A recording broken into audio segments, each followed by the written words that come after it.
Bueno, hola, buenas tardes a todos. Soy el arquitecto Pablo Esteves, para aquellos que no me conozcan, soy auxiliar de la cátedra Construcciones 1 y la clase que nos compete hoy, la clase que vamos a llevar adelante es, como bien lo dice la pantalla, la clase de replanteo. Es un año atípico, las circunstancias hacen que tengamos que filmar, tengamos que, bueno, por otros medios empezar a concurrir a esta clase que habitualmente la dábamos en el pizarrón y teníamos un poco de interacción. Hoy va a ser de una vía, o sea, nosotros vamos a estar dando la clase a través de esta filmación, pero aparte de eso vamos a agregar material, unos apuntes y también, por supuesto, cualquier consulta que quieran hacer a través de mensajes o bien de alguna conferencia, bien mediante Skype o Zoom. Ya veremos cómo nos vamos organizando. Antes que nada, contarles que organizar estas clases costó tiempo, ¿no? Porque costó tiempo y aprendizaje de nuestra parte, porque, bueno, nos pusimos a hacer algo que era una modalidad que no veníamos manejando. Y entonces en esta modalidad entró la ayuda en mi caso y en la mayoría de los casos de los ascriptos. En este caso, mi ascripta, la que estaba conmigo, era Rosario Blanco Silva, una arquitecta recién recibida, y fue la que me ayudó a llevar adelante la clase esta que estamos por ver, así que un agradecimiento a ella y a todo el resto de la cátedra porque bueno, entre todos fuimos elaborando la cronología y elaborando los métodos para bueno, poder llegar a ustedes. Bueno,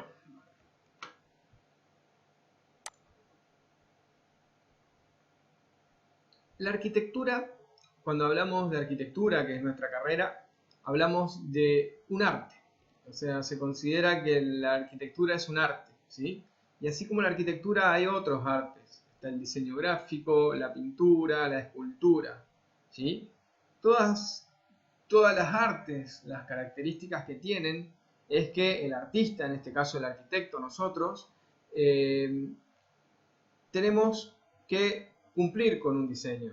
En la mayoría de los casos se nos encarga a nosotros un diseño, o sea, se nos pide una resolución de un problema que es una vivienda o algo así, y, eh, y entonces nosotros a través de idas y vueltas, o sea, de recopilar información, esa información viene del entorno, principalmente del comitente, ¿no es cierto? Pero viene del entorno, viene del aspecto económico, todo, vamos a plasmar una creación, digamos. Vamos a hacer una creación. ¿Está?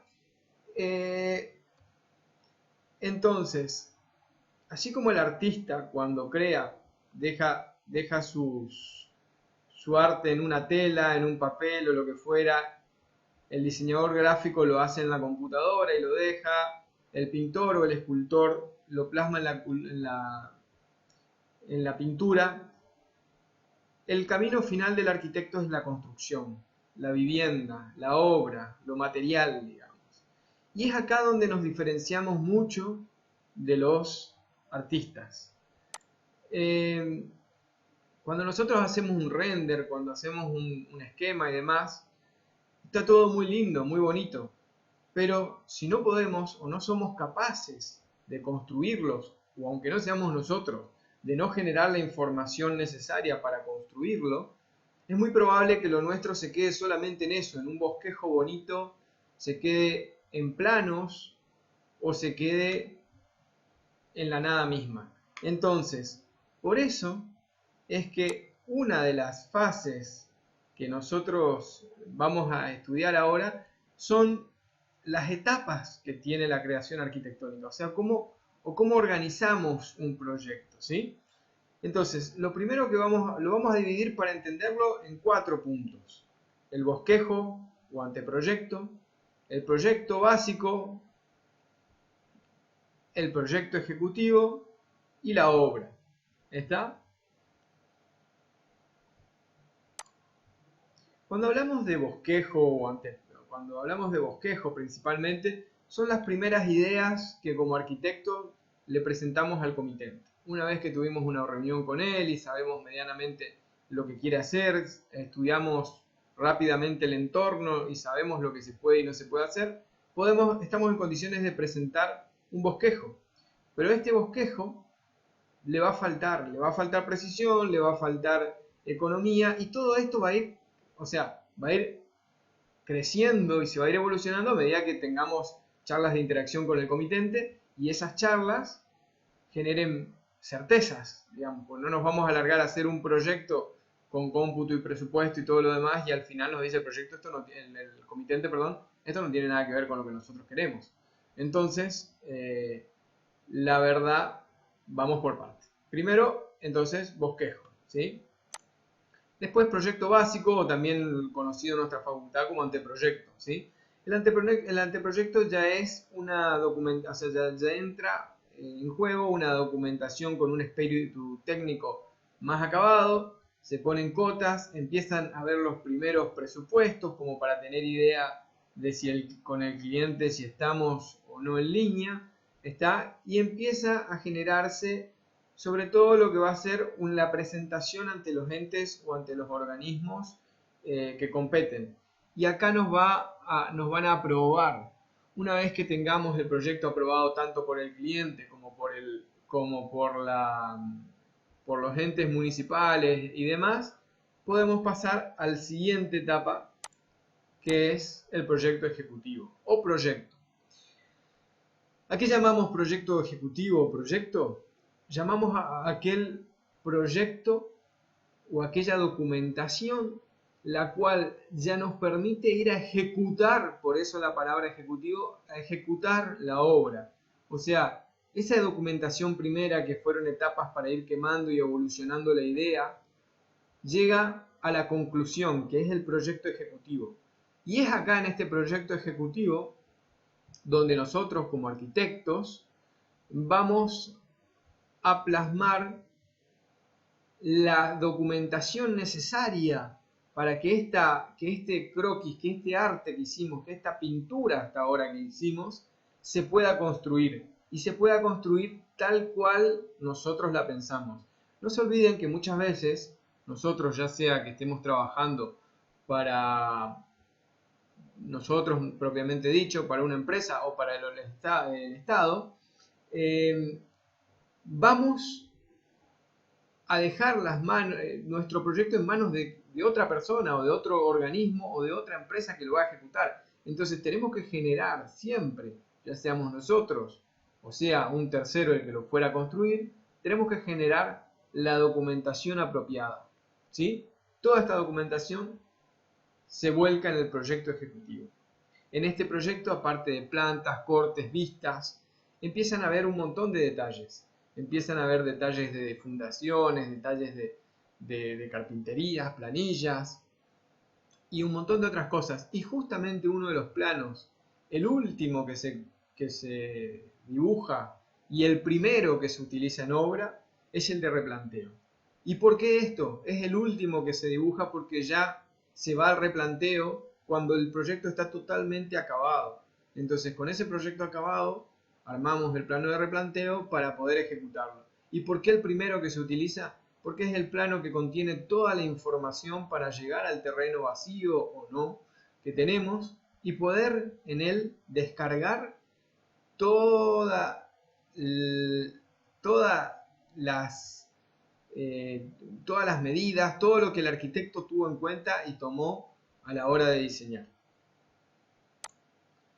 La obra, bueno, cuando llegamos a la obra, este plano lo vamos a utilizar y de tal manera lo vamos a usar de que la obra se refleje exactamente lo que el arquitecto, ya seamos nosotros o un tercero, quiso lograr. ¿Está? La obra es el fiel reflejo o debe ser el fiel reflejo de nuestro proyecto. Y por eso es que necesitamos una documentación certera, una documentación precisa que nos sirva para poder lograr el hecho consumado.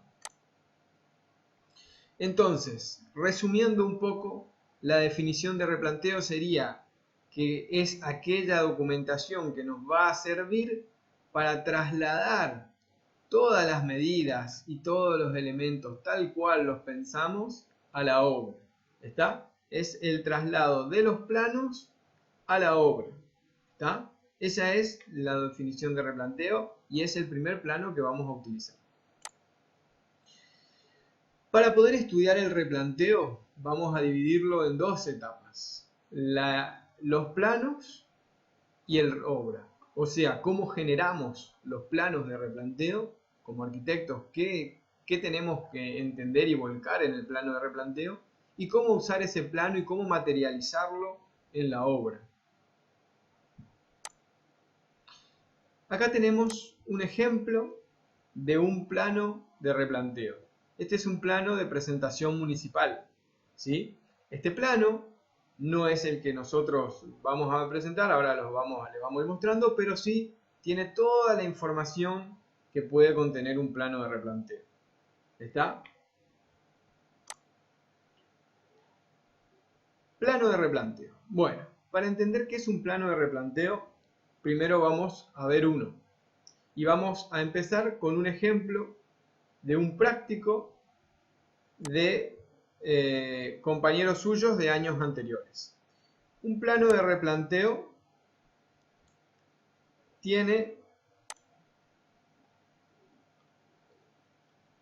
a ver, ahí está, ahí se ve completo. Un plano de replanteo tiene un formato, ¿sí? Que es el que ustedes van a elegir, depende de la escala de su práctico, y está compuesto, en este caso, lo que nosotros vamos a desarrollar, por tres plantas. Una planta de fundaciones, una planta baja y una planta alta. ¿Sí? El rótulo es el rótulo convenido con la cátedra, que lo pueden encontrar en nuestras páginas web, en todos los documentos que se subieron. Contiene C1, que refiere a construcciones 1, el año de cursado, en nuestro caso es 2020, el trabajo práctico número 1, que es replanteo y fundaciones, y acá tienen que poner el grupo y los integrantes del grupo, ¿sí? Acá a la derecha, en este símbolo de nivel, va a ir la nota que le va a poner el docente a cada uno de ustedes. Bueno, volvemos a los elementos. Hay elementos que van a componer este plano de replanteo que están en todos los planos. Por ejemplo, si nos acercamos un poco, vamos a ver que todos los planos, absolutamente todos, tienen línea municipal, todos tienen los límites del terreno y todos los planos tienen ejes de replanteo, que ahora vamos a ir explicando lo que son, y niveles. Esas cuestiones y cotas aparecen en todos los planos, ¿sí? Los planos de fundación y las plantas tipos, aparte, tienen cada uno características distintas que no aparecen en los otros planos. Los ejes medianeros y líneas divisorias de predio y el norte. Esto debe aparecer en cualquier plano.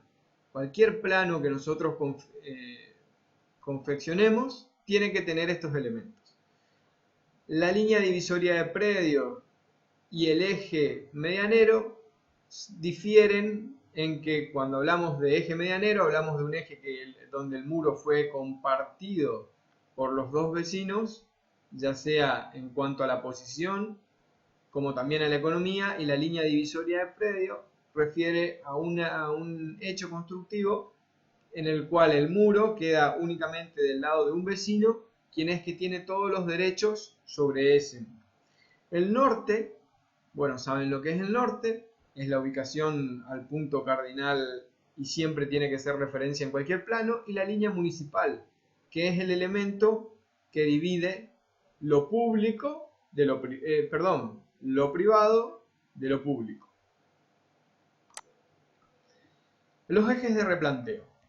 Los ejes de replanteo o referencia son la base del espíritu del plano de replanteo. Los ejes de referencia o replanteo lo van a ver que aparecen en todos los planos, ¿sí? Y son elementos a los cuales luego vamos a referir las cotas. Acá marco una, ¿sí? Acá marco otra. Las cotas que vamos a denominar progresivas. ¿Está? Esta es una combinación, siempre trabajan juntos, eje de replanteo y cotas progresivas, siempre trabajan juntos. El eje de replanteo es la base, o sea, de donde esas cotas va a salir el cero. Entonces, si yo, por ejemplo, quiero referir a una cota progresiva y quiero saber esta base dónde está, va a estar a 0,67, el centro de esta base va a estar a 0,67 del eje de referencia. En esta misma línea podemos ver que esta otra base, o por ejemplo este baricentro de todos estos elementos estructurales, está a 4,07. Pero siempre estamos haciendo referencia al mismo eje. ¿Y por qué hacemos esto? Porque cuando nosotros si tomáramos esto con cotas parciales, cotas que se van sumando una a continuación de la otra, cuando estemos en obra, eso nos va a llevar a arrastrar errores.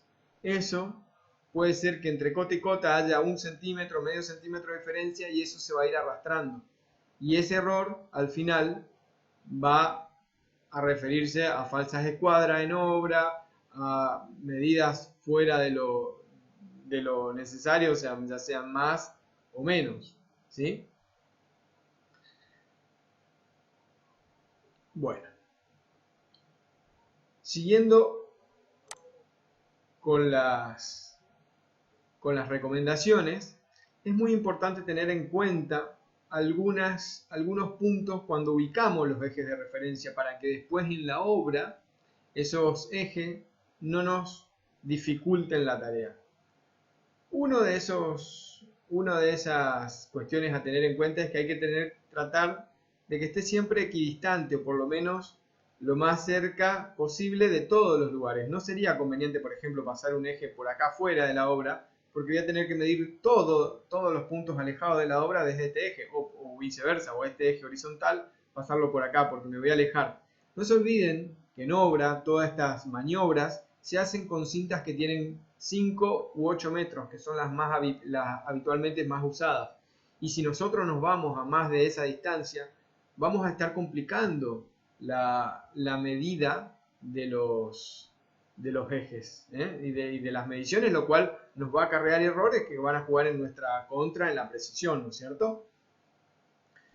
Ese es uno. Otro de los criterios a tener en cuenta es, fíjense, cómo cuando pasan este grupo eligen pasar a través de carpinterías, o sea, lugares de la mampostería que no van a estar llenos hasta finalizado la obra. Entonces, el muro, cuando esto se materialice, si los caballetes están por afuera, ahora vamos a ver lo que son los caballetes en obra, el muro cuando se levante no nos va a interrumpir el eje, ¿sí? Lo mismo en este sentido.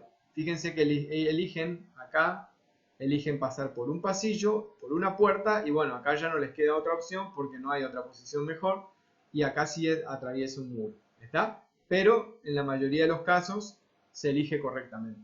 Otra cosa que hay que tener en cuenta es no pasar o no apoyar los ejes, o no elegir como ejes paredes, o sea, en el filo de las paredes, o en el filo de las medianeras y demás, porque estas paredes una vez construidas pueden acarrear un error. Y si nosotros queremos medir desde esa pared o desde ese eje que ya no va a existir o va a estar pegado contra una pared, vamos a acarrear ese error también. ¿Está?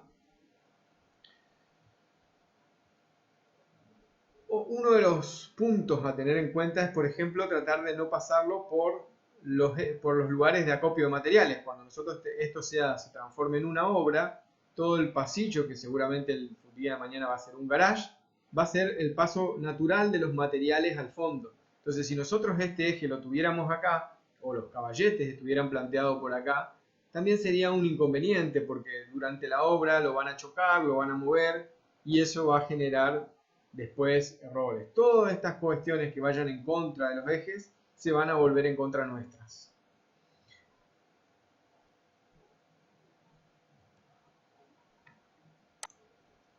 Las cotas progresivas, bueno, acá están bien graficadas. Ya comentamos lo que son, trabajan, pero acá están dibujadas, ¿no es cierto? Trabajan en referencia a los ejes. Son cotas que tienen la modalidad de una flecha y que acotan una distancia desde lo que se necesita acotar, que habitualmente son ejes o centros, hasta los ejes de referencia, ¿sí? O de replanteo.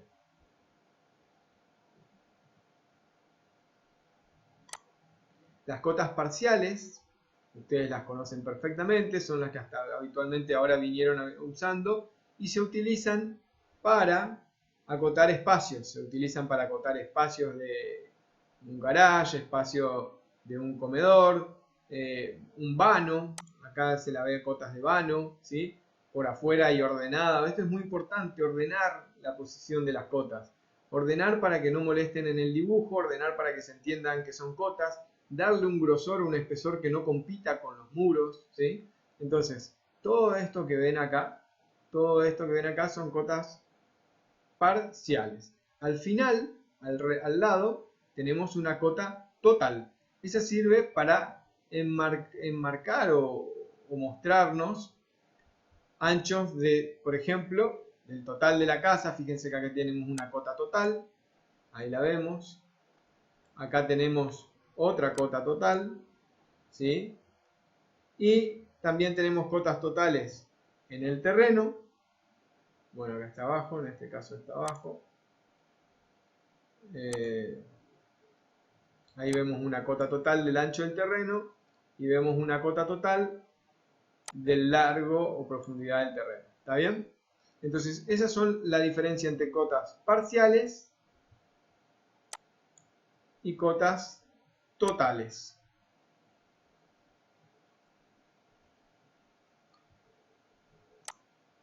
Niveles. Los niveles tienen que aparecer también en todas las plantas. Estos niveles nos indican la altura. Quiere decir que este comedor está respecto a más 0,20 respecto del 0,0. ¿Y a qué se considera como 0,0? Al nivel del cordón de vereda, ¿sí? Entonces, niveles tienen que aparecer en todas las plantas y tienen que tener, incluso el terreno. El terreno también tiene que tener niveles y ojo con esto, ojo cuando ponen terreno 0,0, no se olviden que tenemos que lograr que el terreno evacúe el agua de lluvia hacia afuera. Entonces, si tenemos la misma pendiente en el fondo y adelante, o la misma cota de nivel, seguramente nuestro patio se transforme en una pileta cuando llueva, porque como no hay pendiente no puede escurrir el agua. ¿Estamos?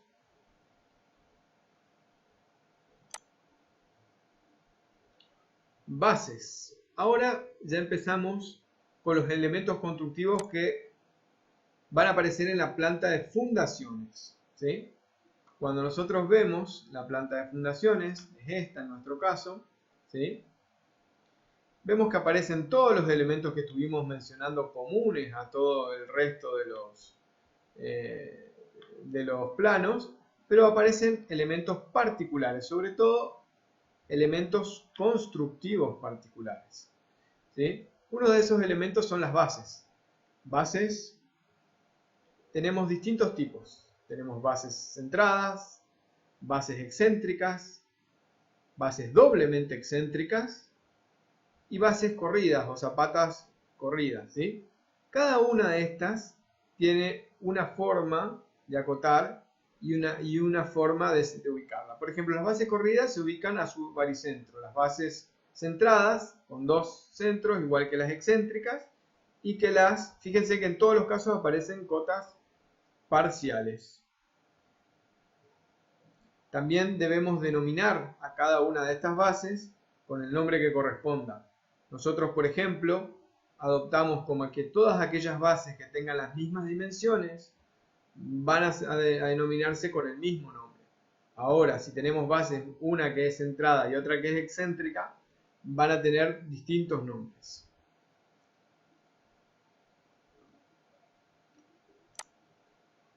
Pilotines. Los pilotines son una combinación de viga de encadenado y pilotines. Acá vemos el ejemplo, ¿sí? Entonces, por ejemplo, acá denomina viga de encadenado 1 y se hace mención a los pilotines. Los pilotines van a ir con una distancia mínima de 3 diámetros y una distancia máxima de 1,50 m. Cuando hablamos de 3 diámetros, hablamos habitualmente de 60 centímetros, pues los pilotines se hacen con el diámetro de una pala vizcachera, y la pala vizcachera prácticamente común o más utilizada en nuestro mercado es de 20 centímetros de ancho. ¿Tá? Todo esto refiere a los elementos estructurales. Vean acá que tenemos una base, que es la base 1, que está ubicada a su baricentro con dos cotas progresivas, una en el eje de las X y una en el eje de las Y, que está por acá seguramente, acá está, y tiene dos cotas. En una cota se indica una de las dimensiones y en la otra cota la otra de las dimensiones. ¿Estamos?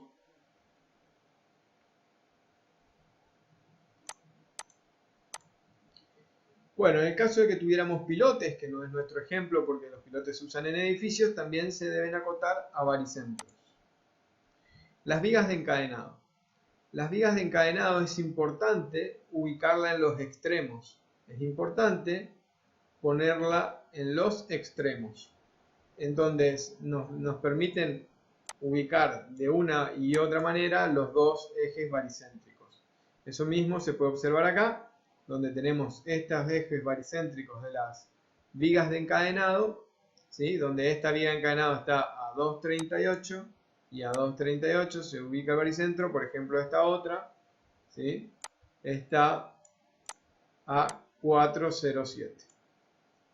Esas son las formas de acotar las vigas de encadenado.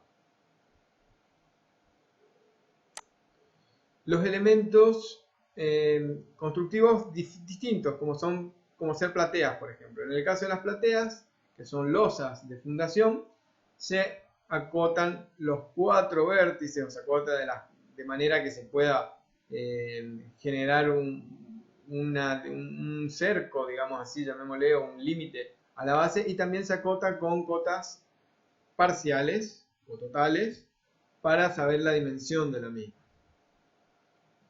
No es el caso de este práctico, así que no podemos ver una platea. Cuando ya entramos en las plantas tipos, ¿sí? Y con planta tipo nos referimos a las plantas, a la planta baja y a la planta alta, entran en juego otros elementos que no nos presentaron o que no se nos presentaban en fundaciones.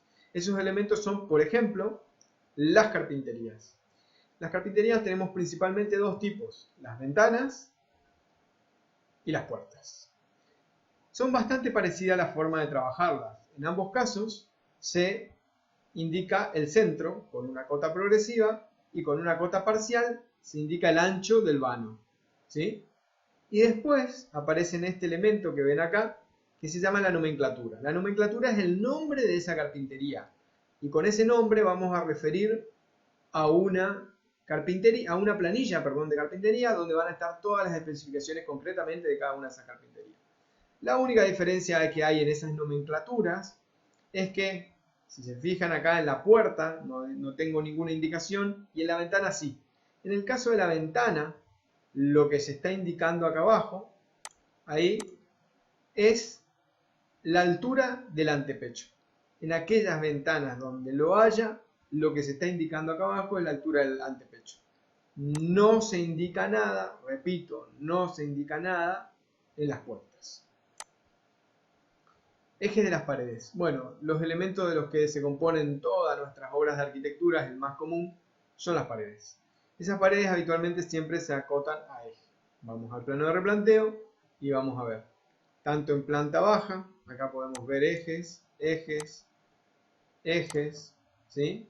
Y carpinterías también. Acuérdense que las carpinterías se acotaban con una cota progresiva al centro y con una cota parcial el ancho de vano. ¿Por qué el ancho de vano? Porque cuando estemos construyendo en obra es lo que nos va a permitir dejar el hueco exacto para que cuando venga la carpintería calce perfectamente.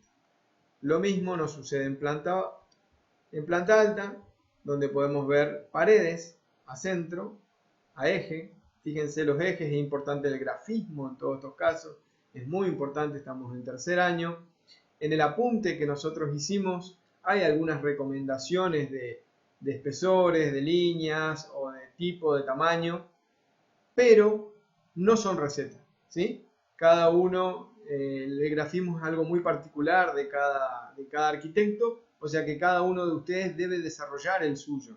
Lo hemos puesto a esto a modo de ayuda o de forma de inicio para que puedan comenzar las tareas, no en ciego, pero no es competencia de nuestra cátedra enseñarles a dibujar. Simplemente es una facilidad e insisto, cada arquitecto tiene que desarrollar su propio grafismo siempre dentro de las reglas del buen arte. Otro de los elementos que aparecen en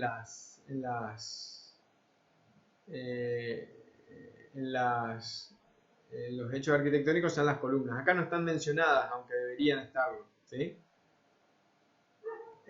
Todos los elementos constructivos como columnas, tabiques, también tienen que ser apreciados. Las columnas siempre se van a acotar al centro, ¿sí? Y en el caso de ser un círculo tendrá que ir acompañado del radio y en el caso de ser rectangular o cuadrada de las medidas. Más cosas que aparecen en un plano de replanteo son la denominación de los locales o nomenclatura, algunas veces también llamamos de los locales, ¿sí? En eso aparecen dos datos principalmente. Uno, el número de ese local. ¿Por qué? Porque esto va a ir referido a una planilla de locales, en donde se va a estipular después un montón de características y en la denominación de ese local. Así, por ejemplo, si tenemos en un caso una casa que tenemos 2, 3 dormitorios, vamos a decir dormitorio, pero después cada uno va a tener un número específico que va a corresponder solamente con un dormitorio, que no dé pie al error o a la mezcla con otro dormitorio. También es importante poner el tipo y dimensión del solado, ¿sí? Esto debería aparecer en todos y como mínimo tener una idea de grafismo para saber en qué posición van colocados, si van ortogonal, a 45, cruzado o con algún dibujo especial, y el tamaño, el tipo de piso y el tamaño. Estos pases nos van a ayudar. Los pases son elementos constructivos que se dejan en la losa, o mejor dicho, que son elementos huecos, digamos así, intencionados que se dejan en la losa para subir los calandros o las plomadas al siguiente nivel y poder a través de esos pases pasar, valga la redundancia, los ejes o las plomadas que se tiran para poder elevar el muro, o sea, perdón, los planos, los ejes de replanteo para después poder tirarlos en la planta alta. Bueno, hasta aquí todo lo que fue replanteo. Hasta acá todo lo que hemos visto habló de cómo hacemos un plano de replanteo. Todo lo que hemos estado viendo y explicando es cómo hacemos un plano de replanteo. Y es mucho de lo que ustedes van a tener que hacer, o mejor dicho, todo lo que van a tener que hacer cuando realicen el primer práctico. El primer práctico justamente es el plano de replanteo que ustedes van a hacer, ¿sí? Ahora vamos a ver lo que es el replanteo en la obra. Una vez que tenemos ese plano, una vez que conformamos ese plano, lo que tenemos que hacer es utilizar ese plano en obra. Y para ello vamos a explicarle mediante algunos ejemplos y demás cómo se realiza el replanteo en la obra. Lo primero que tenemos que tener para cualquier replanteo, tanto en el plano como en la obra, es un plano de deslinde y amojonamiento. Esto es un plano de deslinde y amojonamiento. Este plano lo emite el agrimensor. Este plano contiene medidas, acá por ejemplo podemos ver en línea de traza la pared correcta. Acá podemos ver el eje auxiliar, o lo mejor dicho, lo que debería ser la verdadera línea divisoria de predios, que observemos que está invadiendo acá el terreno, con el terreno propio se está invadiendo la casa del vecino, y al revés, del otro lado hay una invasión del otro vecino hacia acá. Todos estos datos aparecen y surgen en un plano de replanteo y son los que nos van a decir, los que nos van a permitir a nosotros entrar en la obra y lo que nos va a decir en la municipalidad que tenemos que tener, y en caso de que haya una invasión, como en este caso, tendremos que resolver a través de un convenio de medianerías o lo que toque. Este plano entonces es fundamental y acá el agrimensor nos va a dejar mojones. Los mojones son estos que ustedes ven acá. Pueden estar materializados de distintas maneras. En este caso, en el de la foto, se ve el mojón está hecho por una estaca de madera y un clavo. Ahí se ve el clavo. Ese clavo, que acá está, fíjense, acá está en genérico, acá está uno de los mojones, allá hay otro, entonces se tiró, para identificarlo fácil, se tiró una línea de tiza, o sea, vocal, mejor dicho. Ese mojón está materializado por un clavo que es el punto preciso, ¿no es cierto? Fíjense que la cabeza de la estaca es grande. Otra de las formas en que se pueden encontrar materializados los mojones en la obra son a través de hierros. Hierro del 8, hierro del 12 de obra, que los clava el agrimensor y los deja. Siempre lo que tenemos que hacer es tratar de macizar después esos mojones para que no se muevan y no nos produzcan error. Piensen que en la obra va a haber pasando gente, camiones, por ahí, una máquina, y lo van a chocar, y si lo chocan lo van a mover, y si lo mueven vamos a tener problemas nosotros. Una vez que ya tenemos identificado el terreno, lo siguiente es comenzar con los trabajos preliminares. ¿Qué son los trabajos preliminares? Todos aquellos que nos permitan tener el terreno en condiciones. Por ejemplo, si hay una obra vieja que haya que demolerla. En este caso, estamos viendo una Bobcat que limpia el terreno. Muchas veces es necesario sacar todo el suelo vegetal. Fíjense que todo este suelo está lleno de raíces, a eso se considera suelo vegetal. Tiene habitualmente 20 centímetros y eso por ahí es muy necesario sacarlo para llegar a un terreno firme. ¿Está? Entonces, vamos a ver cómo se produce el replanteo en obra. Lo primero que tenemos que hacer cuando vamos a usar el replanteo es trazar los ejes que estuvimos llamando de replanteo o referencia. Estos ejes van a tener como referencia uno de los puntos de los mojones estos que dejó el agrimensor. Nunca tenemos que tomar a hechos construidos que no sabemos si están bien o están mal. Nunca tenemos que tomar a un eje de replanteo con referencia a una pared, a una columna, a lo que fuere. Siempre tenemos que referirnos a algún hecho de medida constatada por un agrimensor o un profesional al respecto. Cuando los pongamos a los ejes vamos a ir viendo ejemplos, ¿sí? Vamos a ir yendo y volviendo, vamos a ir al apunte. De este apunte ustedes también van a disponer. En este apunte van a ir viendo un poco todo lo que hablamos, ¿sí? Y acá, en la parte de obra, tenemos lo que estábamos hablando. ¿Cómo vamos a trazar los ejes de referencia? Lo vamos a trazar a través de mojones. Lo primero que vamos a hacer es localizar los mojones que van a estar en la obra, ¿sí? Y esos mojones nos van a permitir, tomando una medida, por ejemplo, ¿sí? En este caso, para el práctico, para los fines del práctico, se toma como referencia como si estos mojones estuvieran en la línea divisoria de predio, esta por ejemplo. Entonces habla de que el eje de replanteo, ¿sí? Lo vamos a ubicar a 4 metros de la línea divisoria de predio y habría que indicarte cuál línea divisoria de predio, si es la norte, la sur, la este, la noreste o lo que fuere. ¿Está? Ahí está, este eje de replanteo está a 4 metros de la línea divisoria de predio derecha, que se va a trasladar en el práctico de ustedes a una noreste o lo que fuere. ¿Está? En la vida real también. Siguiendo con esto, vamos a poner caballetes. ¿Qué son los caballetes?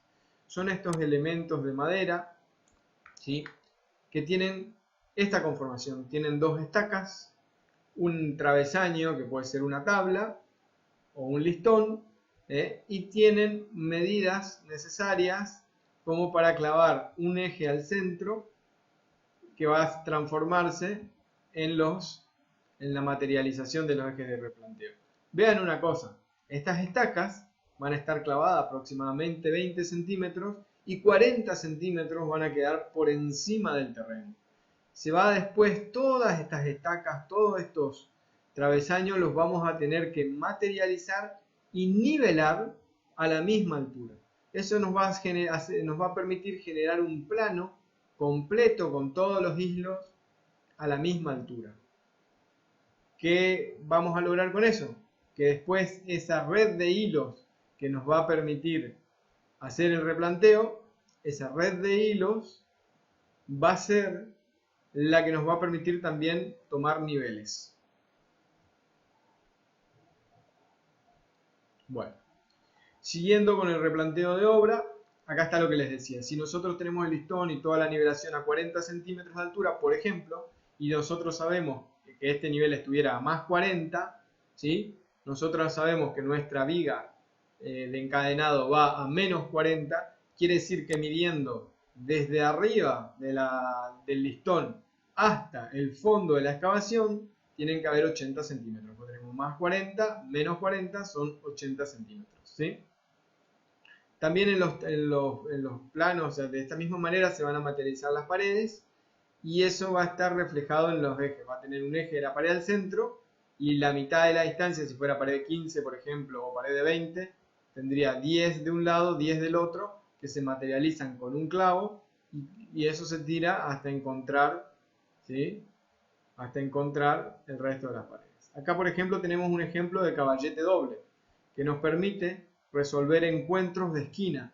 No solo encuentros de esquina ahí en los vértices, sino también acá adentro. Ahí adentro, fíjense todos los encuentros de esquina que va a tener la pared, las paredes. Una vez que tenemos ya los ejes trazados, los ejes principales, es muy importante, súper importante, saber que esos ejes están a escuadra, ¿sí? ¿Y cómo hacemos para saber que este eje que nosotros en el AutoCAD fácilmente pusimos a 90 grados y se dibujó a 90 grados, en la obra lo vamos a tener a 90 grados? Tenemos distintas maneras, pero la más común es hacerlo a través de lo que se llama escuadra egipcia, ¿sí?, y que no es ni más ni menos que el teorema de Pitágoras, que dice que la suma del cuadrado de los lados es igual a la suma del cuadrado de la hipotenusa. ¿Está?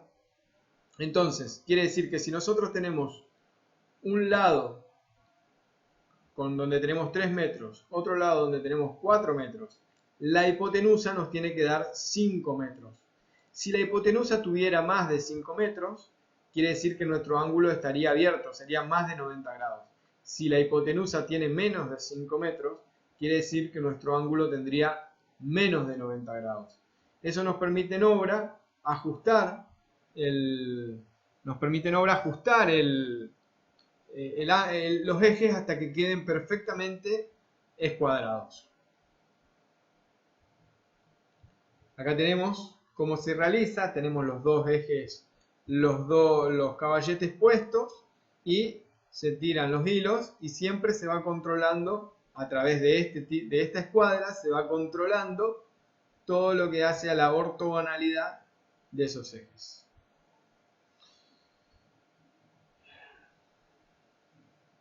Otro de los elementos que tenemos que tener muy en cuenta a la hora de un replanteo y que tenemos que saber cómo se hace es la nivelación.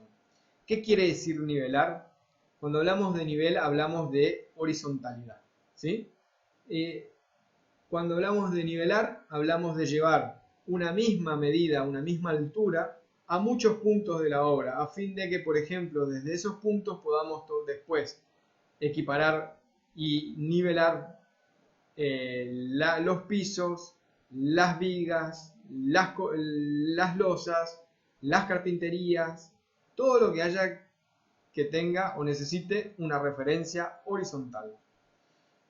Habitualmente en obra se hace eso con lo más práctico y lo más tradicional es la manguera de nivel, o también hoy en día hay elementos de medición láser, ¿sí? Acá podemos tener, por ejemplo, este es el nivel +1, que es el más habitual que se toma, ¿sí? Que proviene del nivel del cordón de la vereda, como dijimos, y se traslada a un punto de la obra donde necesitamos marcar, ¿sí? Cuando nivelamos, cuando el nivel está en sus dos puntos iguales, porque la manguera por vasos comunicantes nos va a decir que están los dos puntos iguales, entonces el que está mandando en el nivel, que es el que trae de afuera, el que trae la cota desde el nivel de referencia, avisa al otro y este marca. O sea, marca ese nivel de burbuja, lo marca en la madera o en el elemento donde, o en la columna o en el elemento donde se esté por marcar, ¿sí? Acá está lo que hablábamos. Cuando hablamos del nivel 0, estamos muchas veces hablando del cordón de vereda, en la mayoría de los casos que se construye en una ciudad. Ese suele ser el cordón 0 de referencia, el nivel 0 de referencia. Pero supongamos que tenemos que construir en el campo o en la periferia donde no hay veredas. ¿Qué hacemos? Bueno, muchas veces la solución pasa por en algún hecho fijo, por ejemplo, un poste de luz o un pilar de luz o algún elemento inmóvil, pedirle al agrimensor que va a hacer el trabajo de deslinde y amojonamiento que nos deje marcada una cota universal a la cual después van a referir, por ejemplo, en el caso de resistencia, el APA, que es el organismo de control del agua, es quien nos va a referir las cotas de inundación. Entonces, por ejemplo, si dice más 70, que se toma respecto al nivel del mar y el agrimensor nos puso más 71, quiere decir que nosotros estamos 1 metro por sobre la cota de nivel de inundación y nos podemos quedar tranquilos. Cuando tenemos ya la obra, es muy importante que estos niveles figuren siempre en elementos constructivos inamovibles, por ejemplo las columnas, o las paredes, o los revoques. Van a aparecer y se va a marcar siempre el nivel +1 de referencia. ¿Por qué el +1? Porque es lo más fácil para después hacer sumas o restas. O sea, si yo tengo mi losa que está ubicada a 2,80, yo sé que solamente tengo que marcar 1,80 m desde el nivel del +1 hasta la losa. ¿Por qué no más 1,20? Y porque tendría que ponerme a hacer el cálculo de 2,80 menos 1,20 y ya es más problemático y puedo generar error. Nivel de fundaciones. ¿Se acuerdan que dijimos que todos los hilos de los caballetes tenían que estar a una altura X equivalente?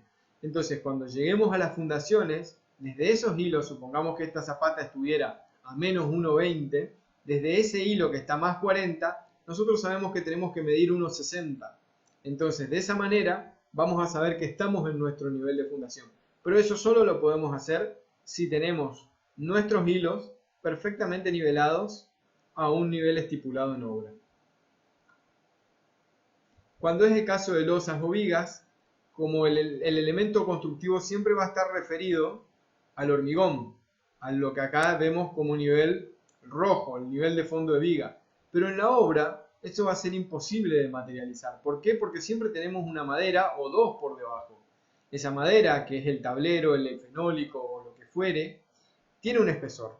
En el caso de los fenólicos, que es lo más común que se usa, son 18 milímetros. Entonces, si nosotros tenemos una cota de fondo de viga de más 3 metros, quiere decir que al fondo de la losa o al fondo de la viga que tiene un fenólico de intermedio, vamos a tener que estar corroborando, que va a ser la medida que vamos a poder verificar en obra, más 2,98,2.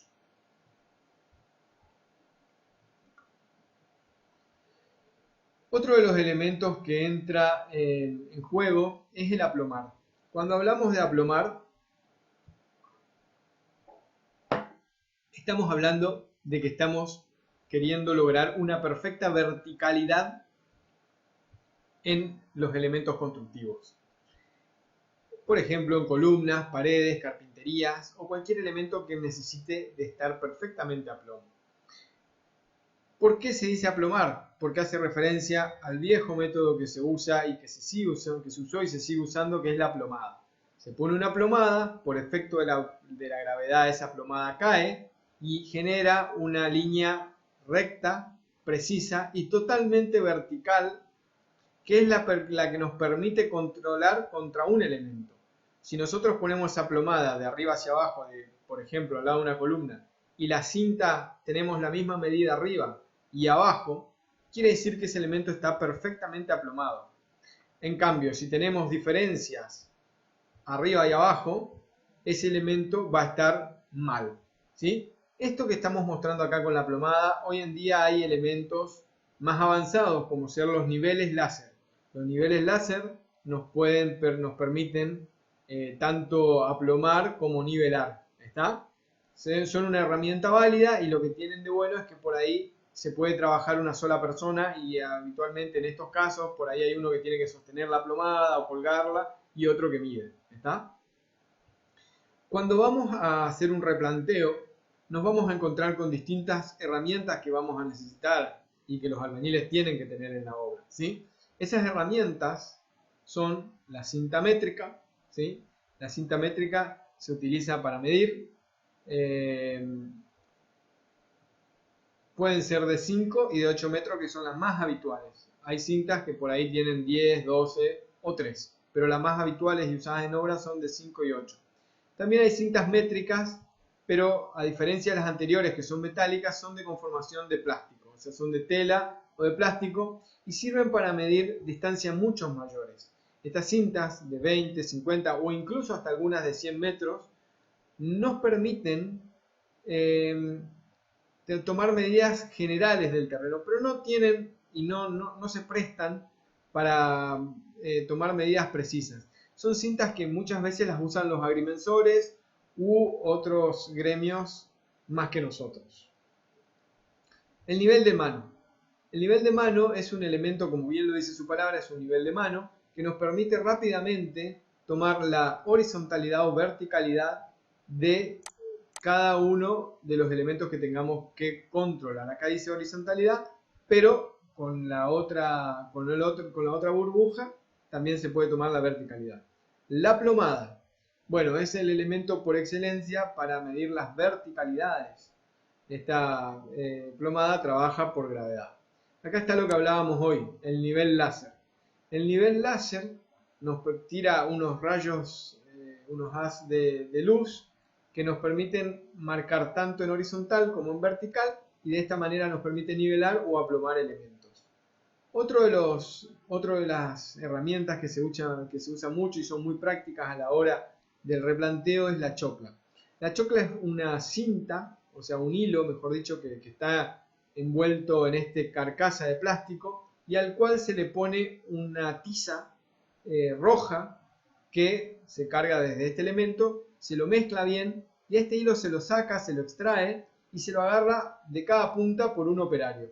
Y un tercer operario o uno de los dos lo levanta y lo suelta y como si fuera el hilo del arco de una flecha, eso busca automáticamente volver a su posición y cuando golpea contra el elemento constructivo que lo estamos materializando, que estamos queriendo marcar, se marca una línea roja perfecta, de roja o azul o el color que tenga la chocla, ¿sí?